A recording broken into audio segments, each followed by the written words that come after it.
Welcome to another video. This is a particularly exciting one. It is an informal collaboration of sorts with my love Jamie from Jamie Alicia. We have decided, since she recently finished reading the Grishaverse trilogy, which she did in preparation for reading Crooked Kingdom, that we would both reread Six of Crows, which we've read before, and then both read Crooked Kingdom for the first time. I read Six of Crows earlier this year and I absolutely loved it. I have been thinking about rereading it ever since, so I'm really excited to get the opportunity to do that and for it to be a buddy reread with my girl. And then we're gonna read Crooked Kingdom for the first time. Unfortunately, both Jamie and I have been spoiled for Crooked Kingdom. Not for like everything that happens, but we know which character dies, which is really frustrating, but it's fine. It'll still be a rad time, I'm sure. At this point, I'm kind of undecided as to whether I'm going to make this a spoilery vlog or a spoiler-free vlog. As soon as I make a decision, I shall let you know. Hello, Editing Caitlin signing on to say there are spoilers throughout this video for Six of Crows, Crooked Kingdom, and I suppose by extension, the Grishaverse trilogy. FYI. Bye! Jamie has just gone downstairs to set up to read on the couch, so I'm gonna go join her, hoping to finish my current read. Pretty sure I've only got 60 or so pages left, so I want to finish this tonight. It's the evening now, and then jump into, I don't even know if I need to say this, but just for the sake of clarity, this is a Casbreaker zone. This is a Casbreaker only zone. And that's that. I do kind of be lying though, because it's also an Enine and a Nina zone. My boy Jesper as well. Oh my god. There's just too much good literary characterization here. This is the edition that I read earlier this year when I read it for the first time. It's the collector's edition. She is stunning. Look at the spoiling, look at those sprayed edges, and look at all those tabs. Let's go read. Actually, before we go downstairs, I need to pick a bookmark, so let's have a look. Do like a bit of a K-pop vibe, or we could do just like a pink K-pop vibe, do a book depository magnetic vibe. Maybe I'll use a classic. Should I do that? This is too hard. Okay, wait, of course I have to use my boy. How could I use anything else? Okay, we're gonna use sugar. Oh, it's just so good. Hello. Hello. Buddy. Okay, tell me why the book I'm finishing before starting Six of Crows just has this line. He doesn't have a reason. He didn't need a reason. Can you use some popcorn ASMR? It's delightful.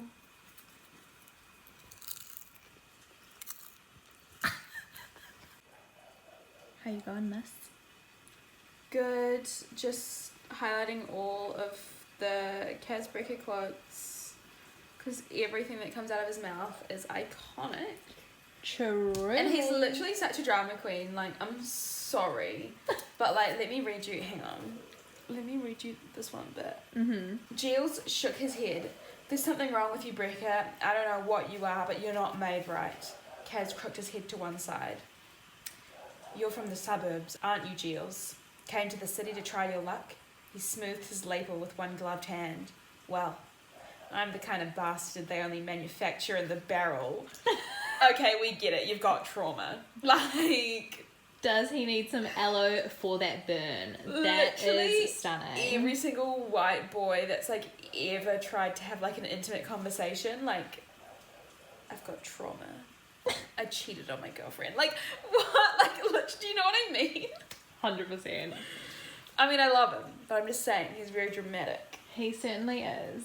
And speaking of Kaz's dramatic antics, I have finished my other book, so it is time to dive in to the world of Caitlin. How stunning is this? I'll never be over it, honestly. They also have crows crowing every so often. It's like it was made for us. Iconic. Okay, let's get this let's get this discussion started. So I lied. Before I get started, I'm going to make a little key for myself so that I can figure out what all these colours mean. Because Jamie was just asking me and I couldn't remember what yellow is. So I need to do some research, check that, and then we can get started. Also, I think this time I'll underline, which will be really fun. So on my first read, I just tabbed. Probably because I was just nervous about marking this stunning book. But you know what? It's time.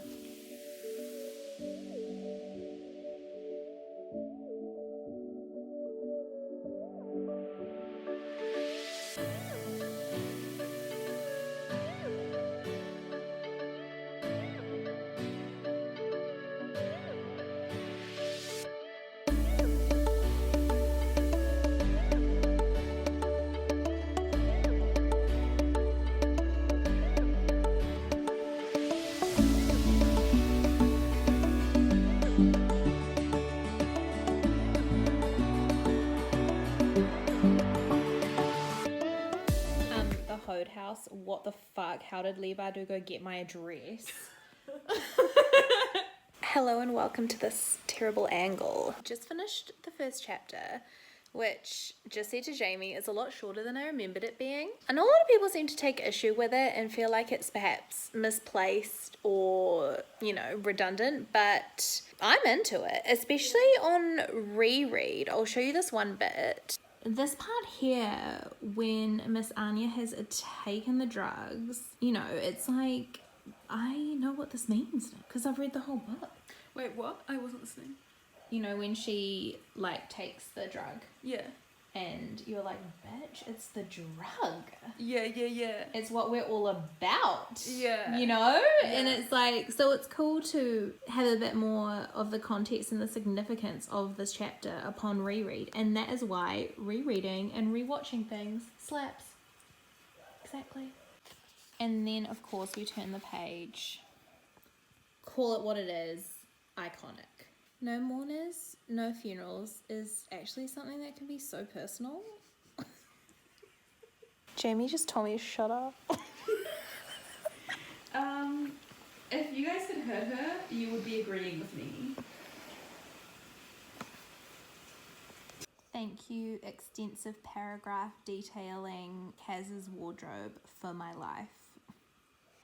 It's a mood, it's a vibe. Yep.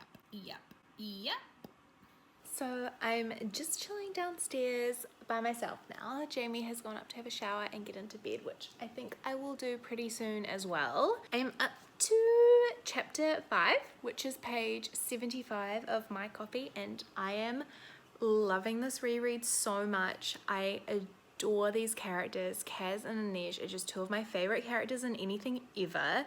It's so fun doing like a proper buddy read with Jamie, and we're both annotating. We're just both having the best time. The commentary is stellar.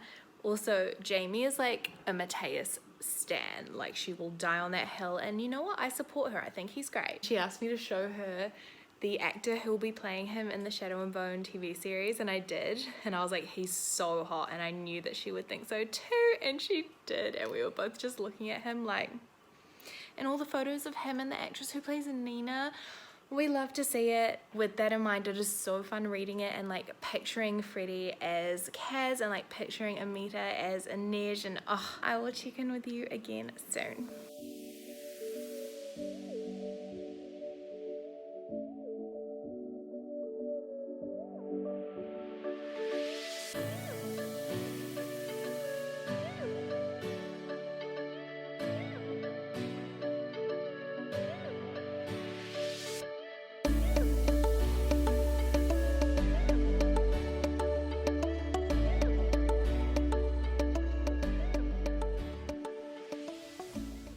Can we stop it? Like, can we actually stop it? Like, can we actually stop? Because I'm gonna cry. I'm legitimately gonna cry. Good morning. Logging on to scream about Mateus and Nina, just the usual. I didn't end up reading any of Six of Crows yesterday. We did a live show with Chloe on her channel, me and Jamie, and I read a different book during that live because I wanted to save this for just like the vlogging vibes, you know? This morning I am determined to do some reading and catch up to where Jamie is at. She's just read up to part 3 and wants to read more today, so you know your girl has got to hustle. I've got to finish part 1, which I've almost done, and then read all of part 2 at the very least. I am loving life because we have met Nina and we've just met Mateus, and I just can't believe that one book has like 3 such excellent pairings. Like, oh my god, I love Nina and Mateus together. I love Kaz and Inej. I just love it all, and I also just particularly love Nina and Inej and their relationship, their friendship, this like unspoken sisterhood between them. It's stunning. I'm having the best time and I will keep you updated. We're also back at it again with the Victorian era ambience because why not? It's literally my new favorite video of all time. Honestly, I love it. Sue me. What are you going to do? Take legal action? Bring it on. Thank you, universe, for bringing the thunder and lightning into my life. It has started raining, and I am so grateful. Thank you, universe, for blessing us and blessing our crops with rain from the skies. Thank you, universe. I hold all the power. I manifest all my desires. And scene. And scene. So, can we get some Victorian London era thunderstorms, please? I've manifested it, so it will be coming true very soon. Come on, those clouds could go stormy. Come on. I don't know if you can tell, but Jamie's rain dance worked. That's on manifestation. Thank you, universe. So I'm almost at the 200 page mark and I've been attacked. Are you kidding? Are you kidding? What did you do to me in your dreams? His eyes were blue fire. Everything. Everything. Just ignore this. I had a little breakdown. Hello everyone. Forgive the appearance. I am very tired right now. It's about 11 o'clock and I've just been reading downstairs with Jamie, who's gone up to have a shower now. I think I'll be getting into bed shortly too because she's exhausted. I'm almost at the 400 page mark. Oh, Levi Dugo, we're really in it now. We need to talk about the fact that all 6 of these characters are amazing. I love their romantic relationships. I love their relationships with each other. Nina and Inej speaks to my soul. I love like Kaz and Nina when they have their moments. I love when like Inej and Jesper have their moments. It's just the most beautiful symphony of characters. I'm so grateful they exist in such a fun book. Love it. Good morning. I'm in my Kanish feels. Sorry about this bit. For a moment, Kaz was a boy again. Sure, there was magic in this world. Proper thieves, aka stealing my heart.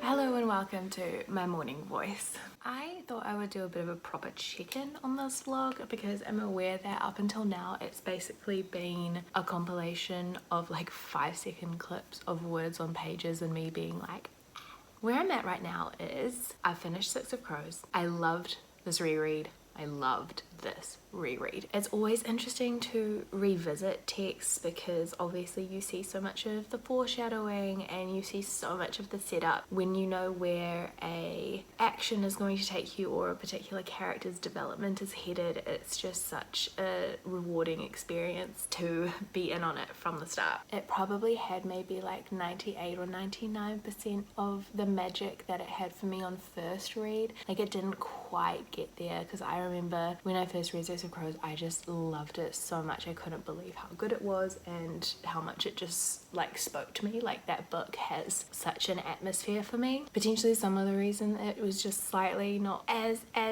good as it was the first time is because obviously it's a heist story. The stakes are really high, and a lot of the time you don't know if the Drees are going to pull something off. You don't know if something's going to happen to a character, and obviously I knew all those things. At the ice court, Nina is going off with the like general, and you're like, oh my god, is he going, like, I knew what was going to happen to her, so I wasn't like worried for her because I know that they're all going to be okay, you know, like those kind of vibes. 5 stars, by the way. Absolute 5-star experience. I can't think of a YA fantasy that I love as much as I love that book. And we also need to talk about just how excellent all 6 of those characters are. Can't think of any other media text where I like all the characters that much, and like how rare is that, fully realized as individuals but who also have such interesting interactions with each other. This definitely won't be my last reread of it. I will for sure visit that again in the future. So that of course means we're on to Crooked Kingdom, the second book in the duology. I have started this maybe like a couple of days ago now, 200 pages in.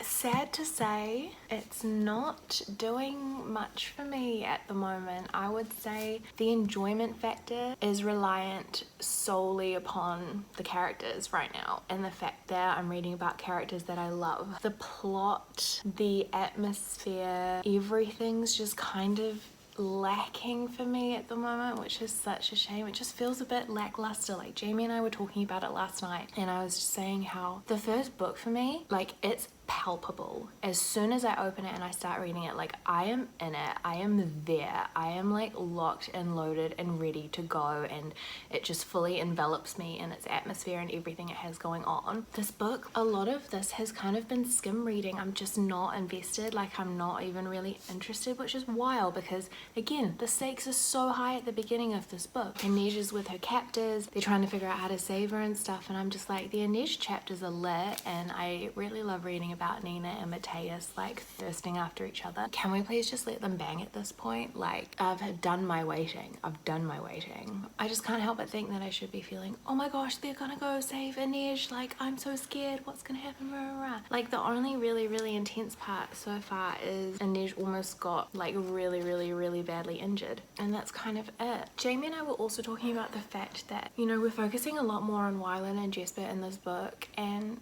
that's fine if you're going to develop those characters into leading ones. For me, I love Jesper. I think he's so funny, but I love him more as that funny character than I do as leading character in Crooked Kingdom. That's like not an anti-Jesper thing. To me, he just doesn't really feel three-dimensional enough yet. Like Jamie made a really good point. I wonder if that's not translating because Leigh Bardugo herself isn't as emotionally involved with him as she is with the other characters, which is why it's just so obvious when you're reading like a Nina chapter or like an Inej chapter that, like, you know, both the author and the reader are all in on those characters, and Jesper, something just feels like a little bit off. Like, I won't lie, when it got to the plot point about Jesper's dad arriving, I was like, huh? I signed up for a heist round 2 with like the 4 most lit characters ever. Can I collect on that, please? I want my Jesper. I want him there, interjecting his hilarity, like calling Nina gorgeous and love. Like, I want that for him. I want that for them. I want that for all of us. But like, if you're going to elevate Jesper to kind of being like almost protagonist at this point, I'm gonna need him to be like more fleshed out, and I'm gonna need you to like commit to writing him so that I can commit to reading him. This is all very rambly. I swear, like, me and Jamie were so like articulate with our ideas about this when we were discussing it last night. Of course, when I turn on a camera, none of it translates. Anyway, I am determined to finish Crooked Kingdom today. 300 pages. Also, I'm at the bit where Zoya has appeared. Bitch, I love it here. Matthias and Nina are kissing. I can't believe how much I'm freaking out about this. Stunning. Finally, some good fucking food. So I'm up to part 4, which is still only like halfway through, going quite slowly, but it is at the same time kind of picking up a bit. Obviously the amazing Enine and Mateus chapter, and obviously Genya is back as well as Zoya, so that's really cool. I like both those characters. We'll see where it all goes, I suppose. I hope it keeps picking up. Okay, I'm finally up to the 300 page mark after far too many social media breaks. I think I need another coffee, so that is what I'm gonna do.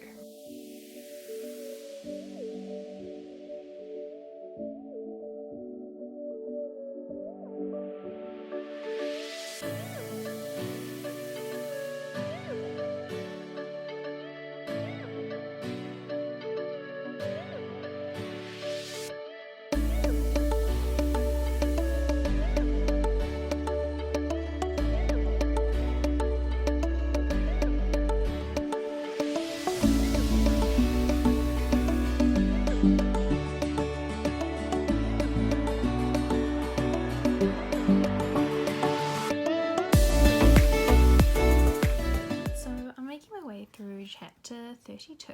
Turn the page and I think, oh, interesting, we're on to a new part. And interestingly, it also has the Proper Thieves title, which is one of the part titles in Six of Crows. I was like, oh, okay, repetition, cool. Then I think, hang on, don't they normally turn the page and then do a new part? And this isn't the end of a sentence. And then I turn the page and it continues on the chapter, completely omitting page 431.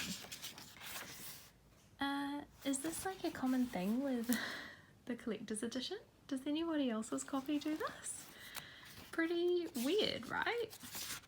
Misprint vibes. Luckily, Jamie has a different copy, so I was able to like go into her room and read page 431, but let me know. Also, the ending of the previous chapter was when Wylan did something very stupid, and I'm not impressed by it. I feel like it was a really cheap trick by Leigh Bardugo, not credible, and a kind of lazy twist, but that's just me.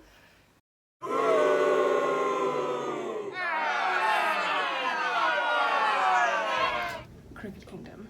What the heck? I finished it this morning. I've given it 3 stars. The book itself, the plot itself, it didn't quite do it for me. I felt it really couldn't stand against Six of Crows. So much more interesting, so much more developed. Crooked Kingdom just did not hit it for me. I loved like all the Kanish moments. I loved all the Nina and Mateus moments. Of course, it was really sweet when Wylan and Jesper got together, but I just didn't buy into Wylan and Jesper as primary characters. I prefer the structure of the first book where we have our 4 sort of primary characters and then Wylan and Jesper are the secondaries. I think that worked so much more effectively in terms of development and characterization and my emotional involvement in that book. Six of Crows remains a 5-star book for me and a book that I love, but I don't see myself ever rereading Crooked Kingdom, to be honest. Maybe I'll just turn to like the things I've tabbed that I know I really love, and that's that. Also, I'm aware that last time, I think one of my previous clips, I was like, oh my god, as if Wylan would do that, and now of course I know that he didn't sell them out. It was all part of the plan. That was cool, I guess.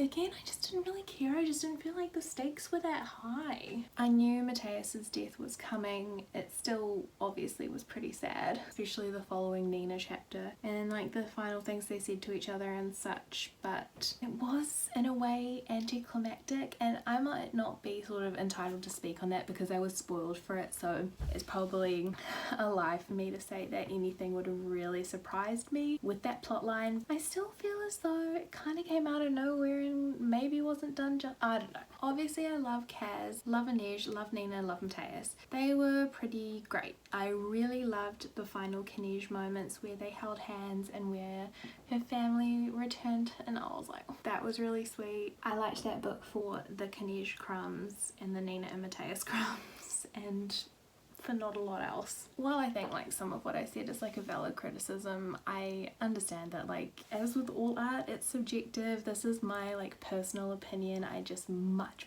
prefer Six of Crows. I think it's superior in both my preference for it and its standing as a text, but to each their own. If you vibe Crooked Kingdom, go for it. So, about to sign off, but did want to say Jamie felt much the same about Crooked Kingdom. I did. What's the vibe, hun?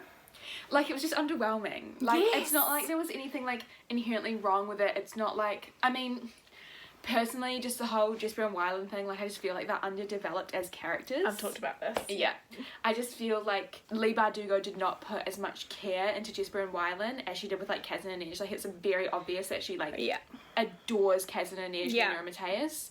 And I just feel like it translates through her writing. Totally. It felt like, because those four were primary characters in the first one, and then Jesper and Wylan were kind of secondary characters, this one felt like secondary characters leading the show. It felt like they weren't developed into primary characters. Yeah, like, if we had more Jesper chapters and we had Wylan chapters in the first one, then maybe it would be different. Yeah. But at the same time, I wouldn't change anything about the first one. That's the so thing. it's predicament. It's still 5 stars. I Yeah. still, like, will reread it again. Yeah. I love Six of Crows. I just don't see myself ever really revisiting Crooked Kingdom. I agree. Like, it's not bad by any means. There were definitely scenes that I loved, but there was, like, more often than not, I found myself kind of bored.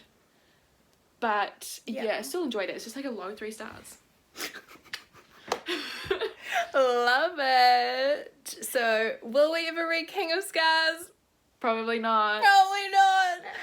But at the same time, like, I loved Nikolai showing up, and, like, Zoya and Genya and, like, Nina we love as well. So it's like, maybe it'll be the best parts of Crooked Kingdom. I feel like Nina really did not carry the show on her shoulders this time. Like, I feel like Inej really carried most of the story. Yes. MVP Inej, honestly. Yeah. Yeah. This has been an experience. Thanks for watching. Thanks. So I think that's it for this video. Thank you so much for watching. We had a lot of fun. Even though Crooked Kingdom didn't quite live up to it for us, we still had so much fun doing it and reading together, and we both love Six of Crows till our dying day. Please let me know if you've read the books and what you think of them. I would love to know. I will see you in the next one. Thank you so much for watching. Bye.